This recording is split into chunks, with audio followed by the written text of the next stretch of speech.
Hello students, Kumar study circle में आप सबका स्वागत है। आज हम लोग कंप्यूटर का सामान्य परिचय इंट्रोडक्शन टू कंप्यूटर के बारे में जानकारी हासिल करेंगे, जो आपके आगामी जो परीक्षा होने वाले हैं उसमें बहुत इंपॉर्टेंट होने वाले हैं। मैं इसमें से आपको चित्रों के माध्यम से छोटी छोटी जानकारी को साझा करूंगा ताकि आपको सहज हो जाए कंप्यूटर को पढ़ना। तो चलिए देर न करते हुए एक एक चीज को हम लोग यहाँ पर देखते हैं। तो सबसे पहले आता है कंप्यूटर क्या है। व्हाट इज द कंप्यूटर, माने कंप्यूटर है क्या चीज। तो कंप्यूटर एक स्वचालित इलेक्ट्रॉनिक मशीन है जो डाटा तथा निर्देशों को इनपुट के रूप में ग्रहण करता है और निर्देशों के अनुरूप उसका विश्लेषण करता है तथा आवश्यक परिणामों को निश्चित प्रारूप में आउटपुट के रूप में निर्गत करता है। यह डाटा निर्देश सॉफ्टवेयर तथा परिणामों को स्टोर भी करता है ताकि आवश्यकता अनुसार इसका उपयोग किया जा सके। यह डाटा के भंडारण तथा तीव्र गति और त्रुटि रहित ढंग से उसके विश्लेषण का कार्य करता है। माने कंप्यूटर एक मशीन है, स्वचालित मशीन है। जब यहाँ पर आप कोई मैसेज देते हो, डाटा इनपुट करते हो, कीबोर्ड में दबाते हो। इनपुट क्या है? कीबोर्ड में जो आप कुछ भी काम कर रहे हो, दबा रहे हो। मैं लिख रहा हूँ कि मेरा नाम क्या है, मैं लिख रहा हूँ, मैं पता कर ले, ये इनपुट डिवाइस के काम आता है। ये आपने मैसेज दिया कंप्यूटर को, मैसेज ने आउटपुट में स्क्रीन में आपको यहाँ पर पूरा ला के रख दिया। यही है मेन कंप्यूटर का काम, यही इनपुट यही आउटपुट, जिसको हम लोग डिटेल से और समझने की कोशिश करेंगे। हार्डवेयर सॉफ्टवेयर इस सारी चीज को आसानी भाषा में, आसान से भाषा में आप समझ सकेंगे। कंप्यूटर के बारे में, कंप्यूटर शब्द की उत्पत्ति ग्रीक भाषा के कंप्यूट शब्द से हुई है, जिसका अर्थ है गणना करना। माने गणना करना, गणित में जिस प्रकार गणनाएं होती है उस प्रकार गणना करना। हिंदी में इसे संगणक कहा जाता है। एक कंप्यूटर सिस्टम, कंप्यूटर शब्द अंग्रेजी के 8 अक्षरों से मिलकर बना है, जो इसके अर्थ को और भी अधिक व्यापक बना देता है।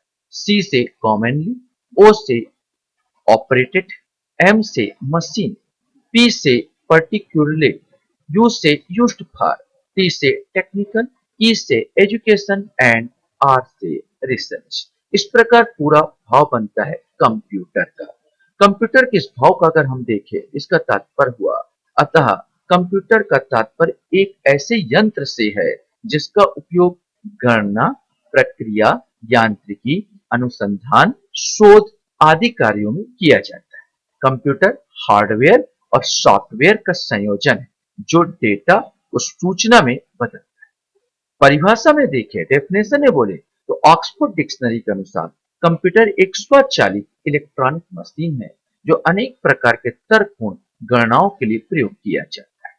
कंप्यूटर वह मशीन है जो डाटा स्वीकार करता है, उसे भंडारित कर दिए गए निर्देशों के अनुरूप उसका विश्लेषण करता है तथा विश्लेषक परिणामों की आवश्यकता अनुसार निर्मित करता है। तो ये आप देख रहे हैं कंप्यूटर, ये आपका इनपुट डिवाइस जिसको मैं कीबोर्ड कहता हूँ। इसमें से मैं कुछ डाटा इसमें डालूंगा तो जो आउटपुट जो होगा, आउटपुट के रूप में यहाँ पर आपके सामने स्क्रीन में ये नजर आएगा।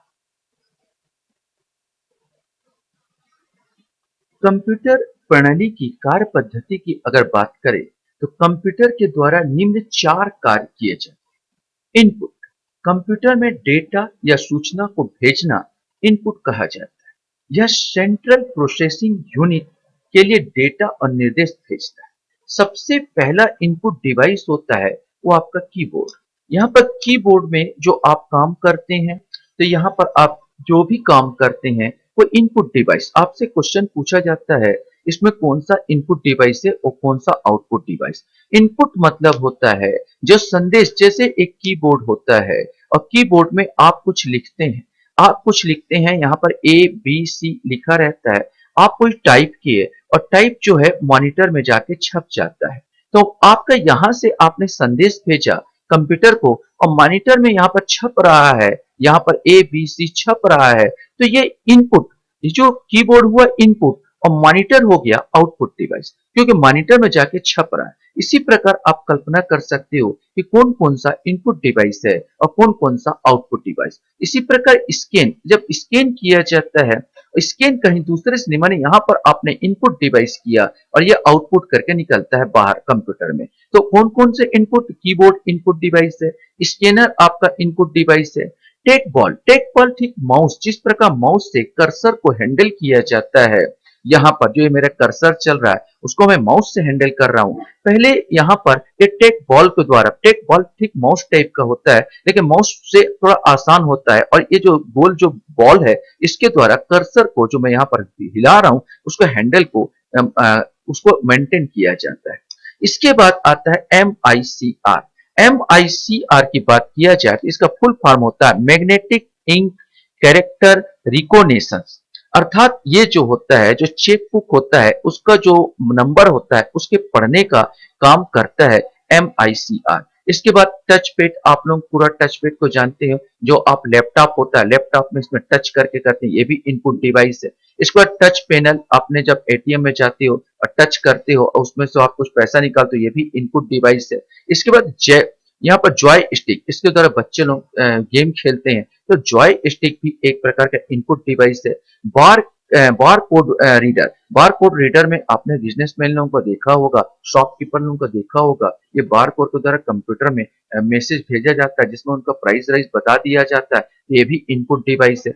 माउस तो इनपुट डिवाइस ही है। यहाँ पर OCR, OCR की अगर बात किया जाए तो इसका फुल फॉर्म होता है optical character reader. Optical character reader ये भी ऑफिस में काम आता है। हैंड राइटिंग में कुछ चीज लिखा हो तो डायरेक्ट उसको डिजिटल में कन्वर्टेड कर देता है ये OCR। तो इस प्रकार आपसे बनना चाहिए कौन सा इनपुट डिवाइस है, तो कीबोर्ड, स्नेकर, टैगबॉल, MICR, यहाँ पर touch pad, touch panel, Joy stick, barcode reader, mouse, OCR, ये सब के सब होते हैं इनपुट डिवाइस जो अक्सर एग्जाम में पूछे जाते हैं। प्रोसेसिंग की बात किया जाए तो सेंट्रल प्रोसेसिंग यूनिट कंप्यूटर के निर्देशों को एग्जीक्यूट करता है। तो सेंट्रल प्रोसेसिंग यूनिट जैसे डाटा प्रोसेसिंग की बात करें, कलेक्शन करेगा, प्रिपरेशन करेगा, इनपुट करेगा, प्रोसेसिंग करेगा, आउटपुट करेगा, स्टोरेज, सब डाटा प्रोसेसिंग के अंतर्गत आता है। आप इसको आसान भाषा में ऐसे समझिए कि मेरे को कुछ काम करना वर्ड में, मैं माइक्रोसॉफ्ट वर्ड में मैं कुछ काम करना चाहता हूं, तो मैं यहाँ पर टाइप कर रहा हूँ, तो यहाँ पर जो टाइप हो रहा है कीबोर्ड से टाइप हो रहा है, टाइप होने के बाद ये क्या होता है, एडिट आप कर सकते हो। टाइप करने के बाद आपको गलती होती है, एडिट कर सकते हो। एडिट करके आप सेव कर सकते हो उस चिप को, और सेव करने के बाद आप प्रिंट भी कर सकते हो। तो कुल मिला के ये पूरा का पूरा किसमें हो रहा, वर्ड प्रोसेसिंग में हो रहा। ये पूरा काम वर्ड प्रोसेसिंग हो रहा है, इसी को हम लोग प्रोसेसिंग के नाम से जानते हैं। कोई भी काम इसी प्रोसेस में आपका चलता है, और ये सब के सब सीपीयू में मदरबोर्ड में यहाँ पर पूरा काम यहाँ पर होता है।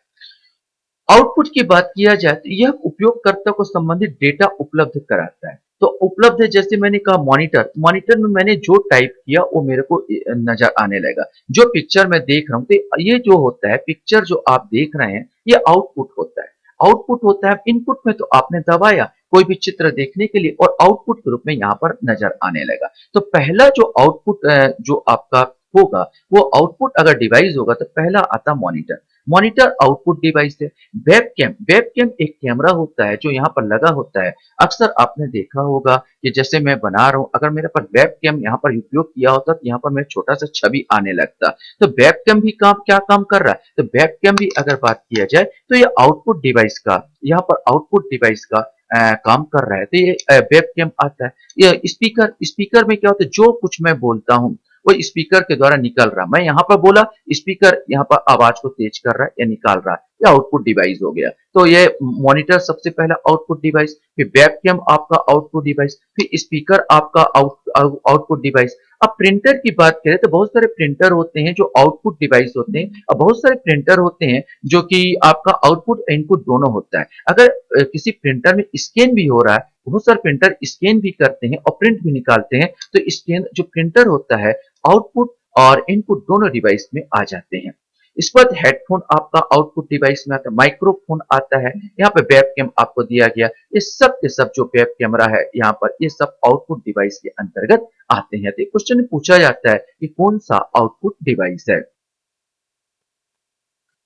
स्टोरेज की बात किया जाए तो यह डेटा और प्रोग्राम को स्थायी रूप से स्टोर करते हैं, किसमें, कंप्यूटर में। हार्ड डिस्क को तो आते हैं जैसे मदरबोर्ड होता है या स्टोर में आता है। रैम आपने अगर कंप्यूटर के अंदर आपने कभी झांका हो, कंप्यूटर के अंदर खोला होगा या कभी आपने कंप्यूटर साफ किया होगा, तो ये रैम रैम मेन होता है अस्थायी रूप से आपके जो भी आपने डेटा किया उसको अस्थायी रूप से संचित रखता है। यहाँ पर रैम बोला था रैंडम एक्सेस मेमोरी कहा जाता है। इस पर आता है रोम। रोम भी आपके कंप्यूटर में लगा होता है। रोम क्या होता है? रीड ओनली मेमोरी, स्थायी स्टोर करता है, जो आपका जो डेटा को स्थायी स्टोर करता है। इसमें सीडी डीवीडी है, फ्लॉपी है, मेमोरी कार्ड है, पेन ड्राइव है, टेप है, ये सब के सब क्या है? स्टोरेज के काम करते हैं। तो क्वेश्चन बन सकता है कौन सा ये स्टोरेज का काम करता है।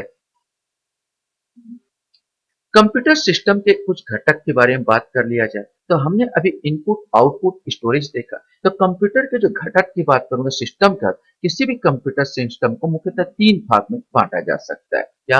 Hardware, software and data. Hardware, software, data. तो हार्डवेयर मतलब जिसको आप छू सकते हो, जिसको आप देख सकते हो, वो सारे के सारे चीज क्या कहलाते हैं? वो हार्डवेयर के अंतर्गत आते हैं। कंप्यूटर मशीन का वह भौतिक भाग जिसे हम छू कर महसूस कर सकते हैं, हार्डवेयर कहलाता है। कीबोर्ड है, माउस है, मॉनिटर है, सीपीयू है, प्रिंटर है, हार्ड डिस्क है, ड्राइव है, मदरबोर्ड, प्रोसेसर, स्पीकर आदि। तो अब इसमें इनपुट आउटपुट दोनों डिवाइस आते हैं जिसको आप छू सकते हो। ये आउटपुट डिवाइस है, छू सकता हूं मैं, हार्डवेयर है। ये आप सीपीयू देख रहे हो, छू सकता हूं, हार्डवेयर है। स्पीकर है, छू सकता हूं, हार्डवेयर है। वेबकैम है, यहाँ पर छू सकता हूं इस चीज को, आउटपुट डिवाइस, लेकिन ये क्या है? हार्डवेयर है। जिसको भी आप छू सकते हो, चाहे वो मदरबोर्ड हो, चाहे फ्लॉपी हो, चाहे कीबोर्ड हो, चाहे माइक्रोफोन हो, चाहे माउस हो, या कोई भी हो जिसे आप छू सकते हो, वो सारे सारे चीज हार्डवेयर होते हैं, चाहे वो इनपुट डिवाइस हो या आउटपुट डिवाइस हो। जहां तक है सॉफ्टवेयर की बात किया जाए तो सॉफ्टवेयर क्या होता है? अनुदेशियों और प्रोग्रामों का समूह जो कंप्यूटर को यह बतलाता है कि उसे क्या और कैसे करना है, सॉफ्टवेयर कहलाता है। कंप्यूटर का हार्डवेयर सॉफ्टवेयर के अनुदेश के अनुसार ही काम करता है। सॉफ्टवेयर को हम छू नहीं सकते और न ही भौतिक रूप से देख सकते हैं। ये आप वर्ड का बात करें, वर्ड ऑनलाइन, ये इसका वो है बोला तो क्या बोलना चाहिए इसका, छोटा सा चित्र है। यहाँ पर वास्तव में इसको छुआ नहीं जा सकता। आप लोग काम करते हो जीमेल पर, जीमेल ये छोटा सा आपका ये पूरा सिंबल दिखाया गया है, आप इसे छू नहीं सकते, आप इसे वो नहीं कर सकते, ये पूरा सॉफ्टवेयर है। और बिना जीमेल डाले, बिना वर्ड वर्ड डाले आपका कंप्यूटर काम नहीं करेगा। गूगल ड्राइव की बात कर लो, ये गूगल ड्राइव आपके पास होगा तभी ये काम करेगा। तो आप जैसे मोबाइल में सॉफ्टवेयर डलाते हो, कंप्यूटर बोला जाए बिना सॉफ्टवेयर के पूरा डब्बा है। सॉफ्टवेयर डलाओगे तभी करेगा। गूगल क्रोम आप जितना देखो, गूगल क्रोम की बात कर लिया जाए तो क्रोम एक सॉफ्टवेयर आता है और क्रोम के अंतर्गत आपका आता है गूगल। गूगल एक सर्च इंजन है, गूगल एक सर्च इंजन है, जबकि क्रोम जो है वो सॉफ्टवेयर है। तो सॉफ्टवेयर क्या है? तो ये इसको हम छू नहीं सकते, इसको देख नहीं सकते। तो सॉफ्टवेयर को हम छू नहीं सकते और नहीं भौतिक रूप से देख सकते हैं। इस प्रकार हार्डवेयर यदि कंप्यूटर का शरीर है तो सॉफ्टवेयर उसकी आत्मा है। और सबसे बड़ी बात, बिना सॉफ्टवेयर के कंप्यूटर भी बेकार हो जाता है। यहाँ पर आप बहुत सारे सॉफ्टवेयर का प्रयोग करते हो, फेसबुक का प्रयोग करते हो, यहाँ पर व्हाट्सएप का प्रयोग करते हो, आप यूट्यूब का प्रयोग करते हो, यहाँ पर आप इंस्टाग्राम चलाते हो, आप म्यूजिक का प्रयोग करते हो, यहाँ पर आप जो गूगल से जो मैसेज पर प्राप्त करते हो उसका इस्तेमाल करते हो। यहाँ पर तो गूगल ईमेल ईमेल का, तो आप यहाँ पर ये देखो क्रोम ब्राउजर का इस्तेमाल करते हो। यहाँ पे कितने सारे सॉफ्टवेयर है और ये सॉफ्टवेयर आपको डालना पड़ेगा, उस हिसाब से आप काम करता है। तो सॉफ्टवेयर को आप इसको लोगों को देख सकते हो, लेकिन सॉफ्टवेयर को नहीं देखा जा सकता ना छुआ जा सकता है। तो ये तो उसकी आत्मा टाइप की हो जाती है। अब आपका आता है डाटा की बात करते हैं। तो डाटा तथ्यों सूचनाओं को व्यवस्थित संकलन, संख्यात्मक डाटा। आप अगर एक दो आपके कीबोर्ड में देखो, 1 से लेके 9 तक पूरा संख्या होगा, 0 से लेके 9 तक। आप इसको 1 से 10 बना लो, 12 बना लो। संख्यात्मक डाटा से आप जोड़ घटाना सब कर सकते हो। तो यह अंकों का बना डाटा है जिसमें 0 से लेकर 9 तक अंकों का प्रयोग किया जाता है। इस तरह के डाटा पर हम अंक गणितीय क्रियाएं कर सकते हैं, जैसे विद्यार्थियों को प्राप्त अंक, कर्मचारी को वेतन आदि। चिन्हांकित डाटा, अब इसमें आप हिंदी में लिखो या आप इंग्लिश में लिखो, ये चिन्ह है, चिन्हांकित डाटा होता है। इसमें लोगों का पता लिखा जा सकता है, लोगों के बारे में जानकारी बहुत सारा, आप पूरा पूरा समरी लिख दो, अपने बारे में, जीवन के बारे में लिख दो। इसमें अक्षरों, अंकों और चिन्हों का प्रयोग किया जाता है। इसमें अंकगणित क्रियाएं नहीं की जा सकती, पर इसकी तुलना की जा सकती, जैसे कर्मचारियों का पता आता है। ये सब डाटा के अंतर्गत आता है जो कंप्यूटर को आप प्रोवाइड कराती है। अब सूचना आता है, इंफॉर्मेशन, डाटा को उपयोगिता के आधार पर यहाँ यह की विश्लेषण और संलग्न के बाद प्राप्त तथ्यों को सूचना कहते हैं। इस प्रकार डाटा अव्यवस्थित तथ्य है, जबकि सूचना व्यवस्थित डाटा जो प्रयोग करने वाले को उपयोगी होता है। जब आप डाटा के रूप में किसी चीज को डालते हो तो सूचना के रूप में आपको प्राप्त होता है कंप्यूटर द्वारा। सूचना प्राप्ति, इंफॉर्मेशन रिट्रीवल, आवश्यकतानुसार सूचना को पुनः प्राप्त करने की विधि को सूचना प्राप्ति कहते हैं। डाटा प्रोसेसिंग, डाटा को उपयोगिता के आधार पर किया जाने वाला विश्लेषण डाटा प्रोसेसिंग कहलाता है। तथ्यों का संकलन, फिर डाटा प्रोसेसिंग, फिर आपको सूचना मिल जाएगा। इलेक्ट्रॉनिक डाटा प्रोसेसिंग, इलेक्ट्रॉनिक विधि से डाटा का विश्लेषण इलेक्ट्रॉनिक डाटा प्रोसेसिंग कहलाता है। अनुदेश बोला जाए तो इंस्ट्रक्शंस, कंप्यूटर को कार्य करने के लिए दिए गए आदेशों का अनुदेश कहा जाता है। अब मैं यहाँ पर आपको माउस करके मैं कंप्यूटर को आदेश दे रहा हूँ कि यहाँ पर मैं कि अनुदेश, ये इंस्ट्रक्शन हो गया, सिंपल सा। आपको यही उदाहरण, मैंने यहाँ पर कर्सर का प्रयोग किया और नीले रंग का कर्सर का मैं अंडरलाइन यहाँ पर कर दिया। मैं माउस के द्वारा ऑर्डर दे रहा हूँ कंप्यूटर को, यही तो इंस्ट्रक्शन है जो आपको दिया जाता है। फिर प्रोग्राम आता है, कंप्यूटर को दिए जाने वाले आदेश के समूह को प्रोग्राम कहा जाता है। सॉफ्टवेयर में बता चुका हूँ, बिना सॉफ्टवेयर के अब मैं ये जो कर्सर जो चला रहा हूँ, जिसमें नीला और हरा रंग यहाँ पर आ रहा है, अगर मैं इसको ऑर्डर दिया कि भाई मेरे को लाल करके दे दो, तो ये पूरा मेरे को लाल कर्सर बता देगा। अब यहाँ पर मैंने लाल रंग का सही ले लिया, तो ये सब के सब क्या है, ये सॉफ्टवेयर के द्वारा, बिना सॉफ्टवेयर के कंप्यूटर ये काम नहीं करेगा, ये सॉफ्टवेयर के द्वारा ही पूरा काम किया जा रहा है और मैं उसको अनुदेश इंस्ट्रक्शन दे रहा हूँ और वो मेरा काम कर रहा है। आपको समझ में आ रहा होगा जो मैं यहाँ पर समझा रहा हूँ यहाँ पर चीजों में। अब थोड़ा देख लेते हैं कंप्यूटर की विशेषता में। गति तो बहुत ज्यादा होती है, कंप्यूटर प्रोसेसर की स्पीड हर्ट्ज से नापते हैं। वर्तमान में कंप्यूटर एक सेकंड में 10 लाख से भी अधिक निर्देशों को प्रोसेस कर सकता है, अतः कंप्यूटर गति को MIPS, मिलियन इंस्ट्रक्शंस पर सेकंड में मापा जाता है। स्वचालित है, यहाँ पर त्रुटि रहित कार्य है, इसमें कोई त्रुटि की ज्यादा गुंजाइश नहीं है। स्थायी भंडार क्षमता होती है, भंडार इसमें जितना रख लो। कंप्यूटर को वह तथा आंतरिक संग्रहण माध्यमों में hard disk, floppy disk, magnetic tape, CD रोम में असीमित डाटा और सूचनाओं का संग्रहण किया जा सकता है। विशाल भंडारण क्षमता है, भंडारित सूचनाओं को तीव्र गति से प्राप्त कर तुरंत क्लिक कीजिए तुरंत आ जाएगा। जल्द निर्णय लेने की क्षमता है, विविधता है, पुनरावृत्ति की कर सकती है, बार बार आप उसको पुनरावृत्ति कर। स्फूर्ति है, गोपनीयता है, आप लॉक कर दीजिए, आपका सूचनाओं किसी के पास नहीं जा पाएगा। आप अगर लॉक कर देते हैं तो कोई सूचना आपको प्राप्त नहीं होती, गोपनीयता भी होती है। कार्य में एक रूपता होती है, विश्वसनीयता होती है इसमें, और कागज का प्रयोग में कमी आती है। अब इसका लिमिटेशन भी तो होगा, कंप्यूटर की सीमाएं, लिमिटेशन की बात किया जाए तो बुद्धिहीन है, ये कभी कभी क्वेश्चन पूछा जाता है, इसके पास दिमाग नहीं है भाई, आप जो डालते हो वही वो काम करता है, इसके पास स्वयं का दिमाग नहीं है। खर्चीली पद्धति है, वायरस का खतरा होता है, विद्युत पर निर्भरता, विद्युत चली गई तो या बैटरी से चलाओगे, नहीं तो वो भी चली गई तो खत्म, माने आपका पूरा नहीं चल पाएगा कंप्यूटर। कुछ रोचक तथ्य की बात कर लेते हैं। तो भारत का पहला कंप्यूटर भारतीय सांख्यिकी संस्थान इंडियन स्टैटिस्टिकल इंस्टीट्यूट कोलकाता में सन 1956 में स्थापित किया गया था। ये क्वेश्चन बन सकता है, भारत में कंप्यूटर कब प्रथम प्रयोग का कब सॉरी भारत में कंप्यूटर का प्रथम प्रयोग 16 अगस्त 1986 को बंगलुरु के प्रधान डाकघर में किया गया, जबकि भारत का प्रथम पूर्ण कंप्यूटरीकृत डाकघर नई दिल्ली था। प्रयोग हुआ था बंगलुरु में और पूर्ण कंप्यूटरीकृत डाकघर नई दिल्ली था। और आया भारत का पहला कंप्यूटर भारतीय सांख्यिकी संस्थान इंडियन स्टैटिस्टिकल इंस्टीट्यूट कोलकाता में 1956 में स्थापित किया गया। बहुत इंपॉर्टेंट ये सब चीजें। और 2 दिसंबर प्रतिवर्ष विश्व कंप्यूटर साक्षरता दिवस के रूप में मनाया जाता है। तो आशा करता हूँ ये वीडियो आपको पसंद आया होगा, अच्छा लगा होगा। आप लोग मेरे वीडियो को वॉच करते हो, इसलिए धन्यवाद, थैंक यू।